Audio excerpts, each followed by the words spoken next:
بسم الله الرحمن الرحيم الحمد لله رب العالمين والصلاة والسلام على أشرف المرسلين سيدنا محمد وعلى آله وصحبه ومن تبعهم بإحسان إلى يوم الدين اللهم لا علم لنا إلا ما علمتنا إنك أنت العليم الحكيم اللهم علمنا ما ينفعنا وانفعنا بما علمتنا وزدنا علما وأرنا الحق حقا وارزقنا اتباعه وأرنا الباطل باطلا وارزقنا اجتنابه واجعلنا ممن يستمعون القول فيتبعون أحسنه وأدخلنا برحمتك في عبادك الصالحين. Assalamu alaikum wa rahmatullahi ta'ala wa barakatuh. Mes chers apprenants, mes chers frères, Ikhwani al-A'izza, Talamidati al-A'izza. J'ai le grand plaisir de vous lancer aujourd'hui une nouvelle chaîne sur YouTube. لي عظيم الشرف أن أطلق اليوم قناة على اليوتيوب. Cette chaîne sera consacrée à l'apprentissage et à la culture إن شاء الله. هذه القناة ستكون مخصصة للتعلم وللثقافة إن شاء الله. J'ai choisi comme nom à cette chaîne La science est un chemin au paradis. اخترت للقناة اسم العلم طريق للجنة. أسأل الله سبحانه وتعالى أن يثبتنا على الحق دائما يا أرحم الراحمين. Alors, pour ma première vidéo, j'ai choisi de vous présenter une leçon de grammaire. Cette leçon sera intitulée Les compléments circonstanciels de temps, CCT, de lieu, CCL et de manière, CCM. D'abord, on va commencer par l'observation de quelques phrases. Commençons par la première. Le malade désinfecte sa blessure dans une bassine. Alors, comme vous voyez là, on est en train de désinfecter une blessure à l'aide de l'alcool. Il doit ensuite sécher son pied minutieusement. Alors, comme vous voyez là, elle est en train de sécher son pied ou son genou. Il doit appliquer le traitement aux endroits contaminés chaque jour. Alors, qu'est-ce qu'on voit là? On est en train d'appliquer une pommade. Appliquer. Il est nécessaire de changer régulièrement le pansement. Lorsqu'on est blessé, on doit régulièrement, chaque jour ou bien chaque matin, changer le pansement. Comme vous voyez là, on est en train de changer un pansement. Alors, observez bien les mots en couleur et répondez à la question suivante. À quoi servent les mots en couleur? Alors, la réponse à cette question est la suivante. Les mots en couleur servent à donner plusieurs informations et enrichir chaque phrase. Deuxième question. Est-ce qu'on peut les supprimer? Peut-on supprimer ces mots-là? Ça veut dire, est-ce qu'on peut les supprimer et les phrases vont garder toujours leur sens? Oui, on peut supprimer ces mots en couleur. On peut dire par exemple pour la première phrase, le malade désinfecte sa blessure. Et c'est une phrase qui a toujours un sens. Pour la deuxième, il doit ensuite sécher son pied. C'est toujours une phrase qui a un sens. Il doit appliquer le traitement aux endroits contaminés. La même chose pour la troisième phrase. Il est nécessaire de changer le pansement. Alors, comme vous voyez, mes chers apprenants, ces phrases gardent toujours un sens. Ça veut dire, ces groupes de mots, je peux les supprimer. Alors, essayons maintenant de déplacer les mots en couleur. Et on va voir est-ce que les phrases gardent toujours un sens ou bien leur sens change.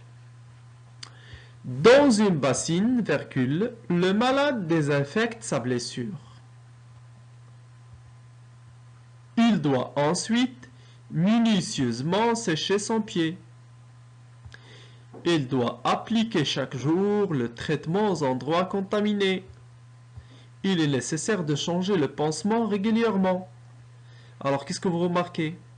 Est-ce que les phrases gardent toujours leur sens? La réponse est ou bien sûr oui.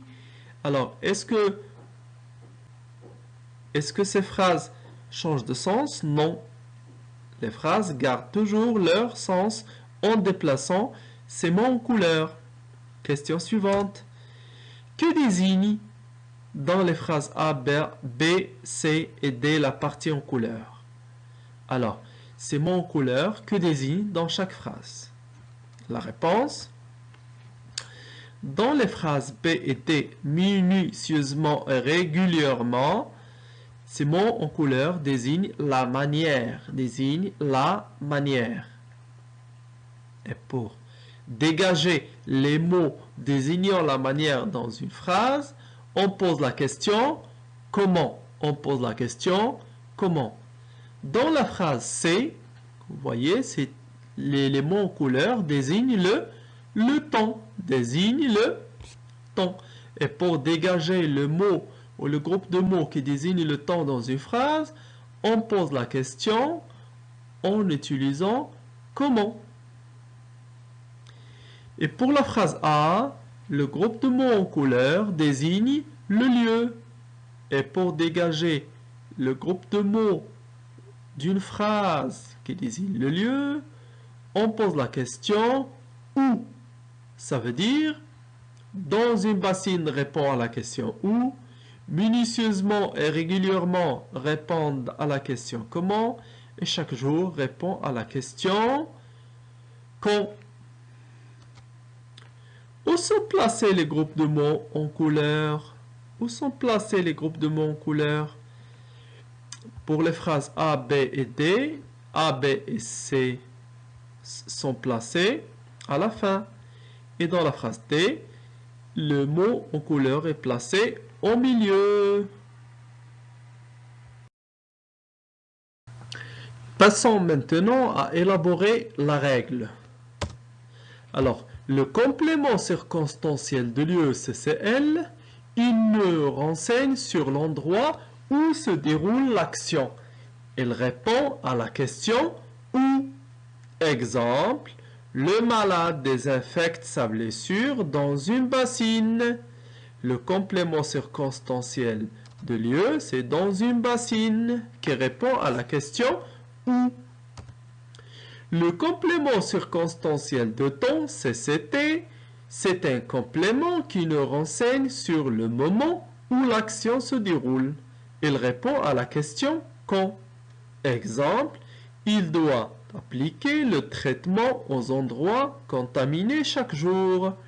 Le complément circonstanciel de temps, c'est bien sûr chaque jour. Et il répond à la question quand. Le complément circonstanciel de manière, c'est un complément qui nous renseigne sur la manière dont se déroule l'action. Il répond à la question comment. Exemple, il est nécessaire de changer régulièrement le pansement. Régulièrement, c'est le complément circonstanciel de manière qui répond à la question comment. Alors, relisons la règle. Le complément circonstanciel de lieu CCL, il nous renseigne sur l'endroit où se déroule l'action. Il répond à la question où. Exemple, le malade désinfecte sa blessure dans une bassine. Le complément circonstanciel de temps CCT, c'est un complément qui nous renseigne sur le moment où l'action se déroule. Il répond à la question quand. Exemple, il doit appliquer le traitement aux endroits contaminés chaque jour. Le complément circonstanciel de manière, c'est un complément qui nous renseigne sur la manière dont se déroule l'action. Il répond à la question comment. Exemple, il est nécessaire de changer régulièrement le pansement. Maintenant, mes apprenants, lisez attentivement cette règle et faites l'exercice suivant.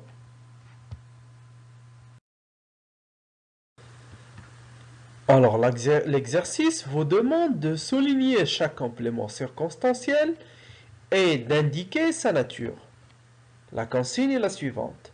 Je souligne le complément circonstanciel et j'indique sa nature. La première phrase, j'ai mangé ce gâteau aux fraises avec grand plaisir. Deuxième phrase, deux amis bavardaient devant la porte de l'immeuble. Troisième phrase, je prends mon petit déjeuner à 8 heures du matin. Quatrième phrase, dimanche après-midi, nous nous sommes promenés dans les bois. Cinquième et dernière phrase, j'écris mes devoirs soigneusement. Alors, souligner les compléments circonstanciels et indiquer s'ils sont, s'il s'agit d'un CCT, CCL ou CCM. Passons maintenant à la correction. Pour la première phrase, le complément circonstanciel, c'est avec grand plaisir. Et il s'agit d'un CCM, complément circonstanciel de manière. Dans la deuxième phrase, le complément circonstanciel, c'est devant la porte de l'immeuble et c'est un complément circonstanciel de lieu. Pour la troisième, le complément circonstanciel, c'est à 8 heures du matin, qui est un CCT, complément circonstanciel de temps. Pour la quatrième phrase, le premier complément, c'est un complément circonstanciel de temps, dimanche après-midi, et le deuxième est un complément circonstanciel de lieu, dans les bois. Concernant la dernière phrase, j'écris mes devoirs soigneusement. Le complément circonstanciel, c'est soigneusement, et c'est un complément circonstanciel de manière.